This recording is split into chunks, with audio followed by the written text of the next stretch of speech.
ఈరోజు ఏబిఎన్ ఛానల్లో వెంకట కృష్ణారావు, ఆయన వెంట్రుక కృష్ణారావు కూడా అంటారు.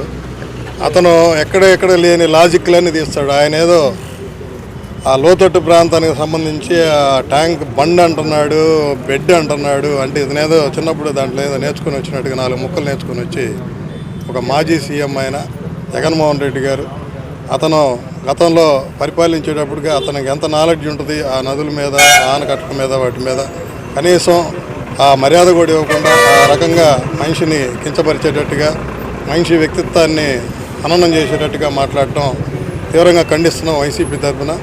ఇప్పుడు ఏదైతే దాని మీద గతంలో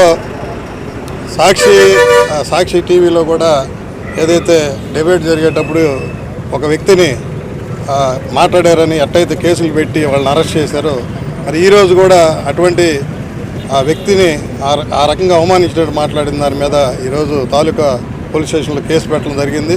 మా ఇన్ఛార్జి చుండూరు రవిబాబు గారి ఆధ్వర్యంలో ఈ కేసు కంప్లైంట్ మాత్రం తీసుకోకపోతే జగన్మోహన్ రెడ్డి గారు కూడా డిజిటల్ బుక్ అనేది ఒకటి ప్రవేశపెట్టారు. తప్పకుండా ఇటువంటి కేసులన్నీ కూడా డిజిటల్ బుక్లోకి వెళ్ళి రేపు 3 ఏళ్ల తర్వాత కంపల్సరీ వైఎస్ఆర్ కాంగ్రెస్ పార్టీ జగన్మోహన్ రెడ్డి గారు ముఖ్యమంత్రి అవుతారు.